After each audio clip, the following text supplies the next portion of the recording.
என்னடா இமான்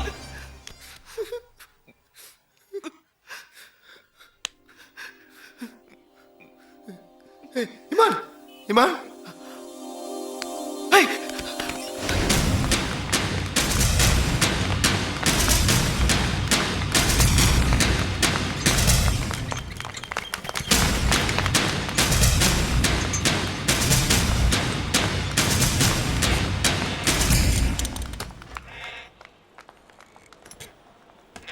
ஏன்டா அப்படி பண்ணிட்டாங்க? எல்லாம் அந்த கோச்னால தான். பிளான் பண்ணி இமான டீம் விட்டு தூக்கிட்டான் தெரியுமா?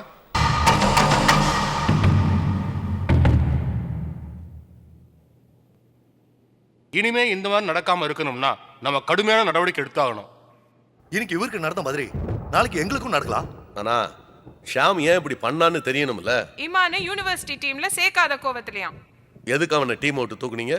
அவன் ஒழுங்கா பிராக்டிஸ் வர்றது இல்ல சார். அப்படி வந்தாலும் அவன் கவனம் கேம்ல இருக்கிறதே கிடையாது. அதனால தான் தூக்கிட்டேன்.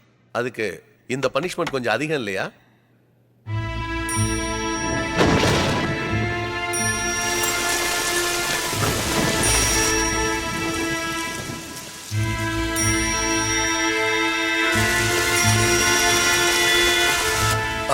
சரி சரி, okay okay okay.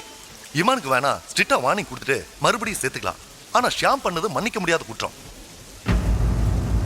Okay, Shyama நம்ம காலேஜ்ல இருந்து சஸ்பெண்ட் பண்ணுவோம். டியர் ஸ்டூடண்ட்ஸ், நீங்க சத்தம் போடுறதுல எந்த பயனும் இல்ல. நடந்த விஷயம் எல்லாருக்கும் தெரியும். இந்த பிரச்சனைக்கு தீர்வு காணணும் தான் போர்டு விரும்புது. அதனாலதான் ஷியாம் இந்த மார்ச் எக்ஸாம் எழுதக்கூடாதுன்னு போர்டு முடிவு செஞ்சிருக்கு. ஹேய், இது டூ மச் மேன். விடுறா, மார்ச் போச்சுனா அக்டோபர். இந்த விஷயத்துல நீங்க ஒத்துழைக்கலைன்னா தயவு தாட்சியை பார்க்காம எல்லார் மேலயும் ஆக்ஷன் எடுக்க வேண்டி வரும். அந்த நிர்பந்தத்துக்கு தள்ள மாட்டீங்கன்னு நினைக்கிறேன்.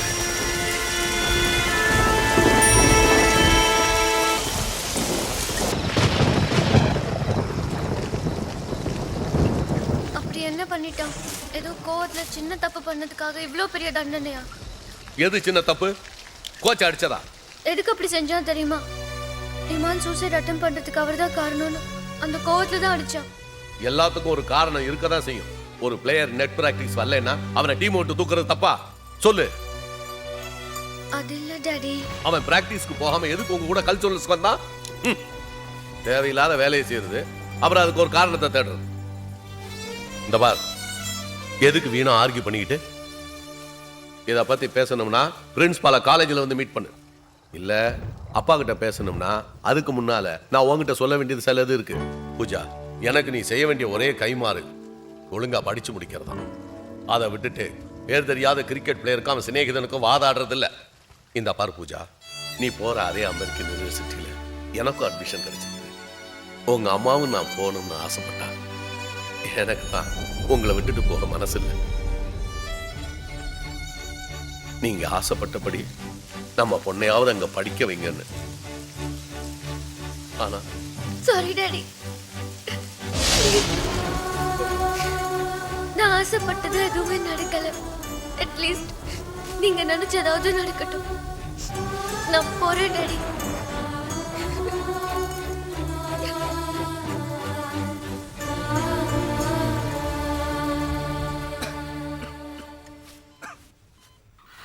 கொஞ்ச நேரத்தில் எங்களெல்லாம் விட்டுட்டு போக பார்த்தியே.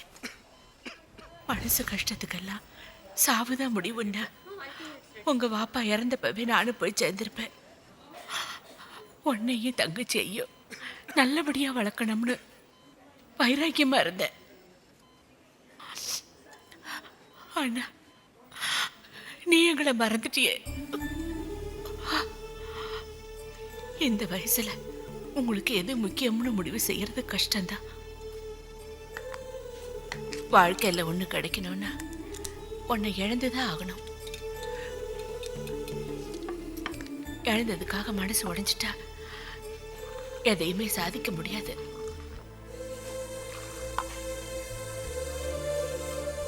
நீ பெரிய ஆளா வருவ, உன்னை பத்தி எல்லாரும் பேசுவாங்க. அதை கேட்டுட்டுதான் சாவணும்னு ஆசைப்படுறேன். என்னை ஏமாத்திராதப்பா. அம்மா, ஏதோ தெரியாம பண்ணிட்டா. இனிமே அப்படி நடக்காது. நான் ஒருத்தி. நீ மனசை போட்டு குழப்பிக்காம நல்லா தூங்கு. எல்லாம் சரியா போயிடும்பா. நான் வரேம்மா.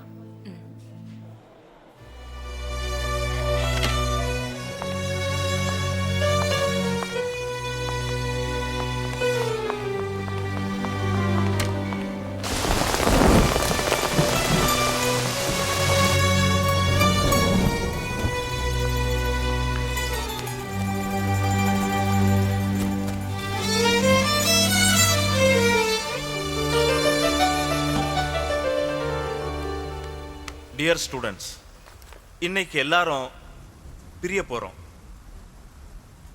இது வரைக்கும் எவ்வளவோ பிரச்சனைகள் கஷ்டங்கள் இருந்திருந்தாலும் அதையெல்லாம் மறந்து நண்பர்களாக பிரிங்க. எல்லோருடைய வாழ்க்கையும் நல்லபடி அமைய இறைவனை வேண்டுகின்றேன்.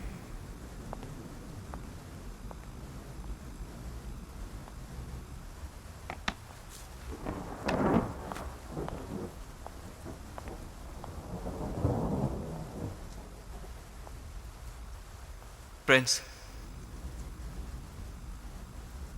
கொஞ்ச நேரம் உங்ககிட்ட பேசணும். மனசை விட்டு பேசணும். மனசில் இருக்கிற கடைசி வார்த்தை வரைக்கும் பேசணும். பிரசவத்துக்கு அப்புறம் தாய்க்கு வருமே ஒரு நிம்மதி.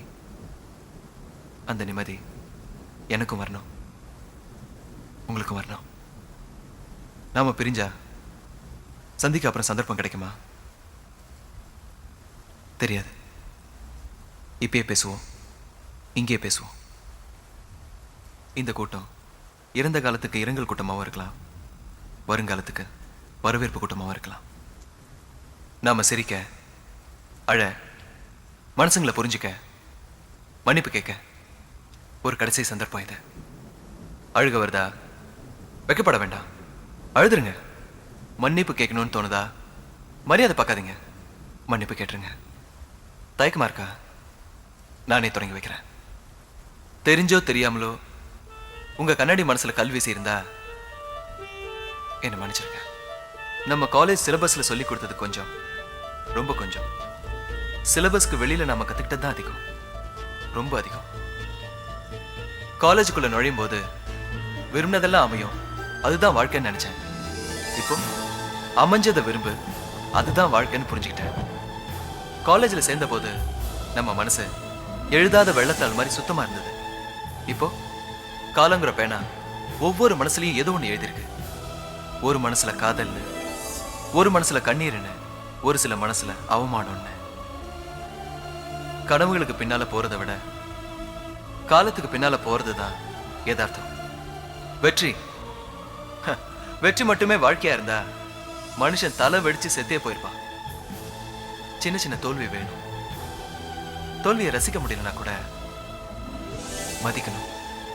என்னைக்காவது ஒரு நாள் கடவுள் என் முன்னாடி வந்து உன் ஆசை என்னன்னு கேட்டா நான் கேட்பேன். மீண்டும் அந்த காலேஜ் லைஃப் வேணும், மீண்டும் அந்த சுகம் வேணும், அந்த வலி வேணும், செத்து செத்து பொழைக்கிற அந்த ஆனந்த அவஸ்தை வேணும். அப்போவாவது நம்ம கனவுகள் நனவாகணும். கடைசியா கேட்கிறேன், தப்பு பண்ணியிருந்தா என்ன மன்னிச்சிருங்க. உலகம் ரொம்ப சின்னது. எங்கேயோ எப்படியோ நாம சந்திச்சுதான் ஆகணும். அப்போ வார்த்தைகள் ஊமையான இடத்துல கண்ணீர் பேச ஆரம்பிக்கும். அந்த நாளை நினைப்போம். மீண்டும் சந்திக்கிற வாய்ப்பு வந்தா தள்ளி நின்று அழுது பார்ப்போம்.